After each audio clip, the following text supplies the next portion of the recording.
Hello and welcome to this video. In this video, we will discuss about the first chapter of your history, that is tracing changes through 1,000 years. In this chapter, we will discuss that how historians traces the changes that took over years. So starting with that, we will first discuss about cartographer. Cartographer is a person who makes maps. When historians read documents, maps, and text from the past, they have to be sensitive to different historical backgrounds, the context in which information about the past was produced.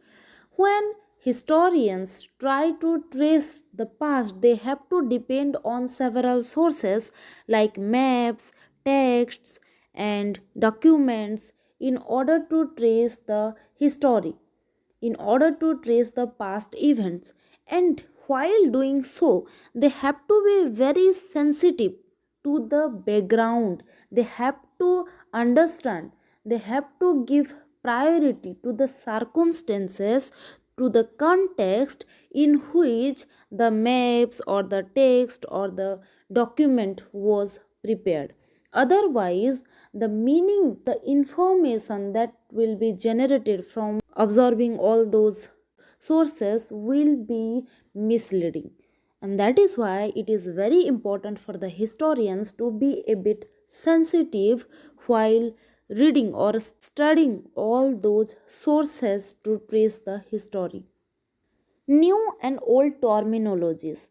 So here we will try to understand that why historians have to sensitive to the text of the past records. Historical records exist in a variety of languages which have changed considerably over the years. The very first thing is there were several documents related to the history of a particular area by several different historians, and they used to write the history of that place in their own language. So it is a very tough task for a historian to correlate all those accounts of different historians and to withdraw a common conclusion, to withdraw a common idea discussed in all their works. For example, take the term Hindustan. Today we understand it as India, or rather the modern India. When the term was used in 13th century by Minhaj-e-Siraz, a chronicler who wrote in Persian, he did not meant as the modern India, rather he meant the areas of Punjab, Haryana and the land between Ganga and Yamuna. In today's time, when we come across the word Hindustan, we understand it as the India. But during 13th century, Minhaj-e-Siraz used the term Hindustan, who was a chronicler. Chronicler means a person who trace the history, who write about the events in a chronological order.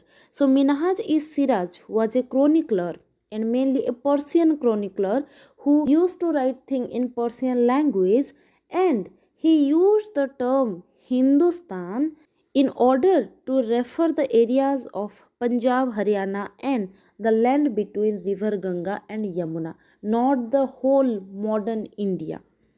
He used the term in a political sense for lands that were part of the dominions of Delhi Sultanate, and he used term Hindustan in a sense of political affair where he wanted to depict the political boundary of Delhi Sultanate, which was limited to Punjab, Haryana and the land between Ganga and Yamuna during that time.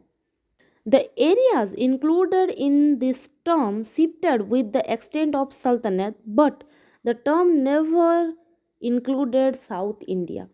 Gradually, in later chapters, we will discuss about Delhi Sultanate. So, gradually, when Delhi Sultanate grew, it started capturing more and more land. It started extending. The meaning of the term Hindustan also changed accordingly. Initially, Hindustan means only the area up to Punjab, Haryana, and the land between Ganga and Yamuna, but gradually, with the extension of Delhi Sultanate, the Hindustan term also changed accordingly and it included more and more areas with the change of time. But it never included the southern part of India. In contrast to the meaning of Hindustan, which was used by Minhaji Siraj, the term Hindustan also used by ruler Babur. In the early 16th century, Babur used the term Hindustan in order to describe the geography, the fauna, and the culture of inhabitants of the subcontinent. While Minhaji Siraj used the term Hindustan in a political sense, Babur used the term Hindustan in a more cultural sense. He used the term Hindustan in order to describe the geography, the fauna. Fauna means the whole animal kingdom, and the culture of the inhabitants, and not in a political means. So, see how the term Hindustan has three different meaning. If historians study it, if we study Hindustan, we got three different meaning. It is the modern India as per the recent time. It meant the political Delhi Sultanate according to Minhaji Siraj, and it meant the culture of the subcontinent as per Babur. And that is why historians have to be very careful while using the text, while studying the text, so that their conclusion must not be misleading. Later, this was somewhat similar to the way the 14th century poet Amir Khusru used the word Hind, and the term Hindustan used by Babur was very similar to the word Hind used by a very renowned poet of 14th century Amir Khusru. So the meaning of Hindustan used by Babur was similar to the meaning of Hind used by Amir Khusru, whereas it was different from the meaning of Hindustan used by Minhaji Siraj and the meaning of the term Hindustan as per present situation. While the idea of a geographical and cultural entity like India did exist, the term Hindustan did not carry the political and national meanings which were associated with it today. And in all these situations, we see that the meaning of Hindustan we used today is far more different from the meaning of the term Hindustan used by Minhaji Siraj or Babur. Historians today have to be careful about the terms they use because they meant different thing in the past, and that is why historians have to be very careful while using the terms, because the terms we are using today were carried different meaning in the past. Let's take another example of the word foreigner. In today's time, we use the word foreigner, which means the non resident of India. We use the term foreigner in order to refer to people of outside India. We refer the people of other countries as foreigner. But in the medieval period, the foreigner means something else. It means any stranger who appeared, say, in a given village, someone who was not a part of the society or culture. In Hindi, the term Pardesi might be used to describe such a person, and in Persian, Ajnabi might be the same mean as foreigner.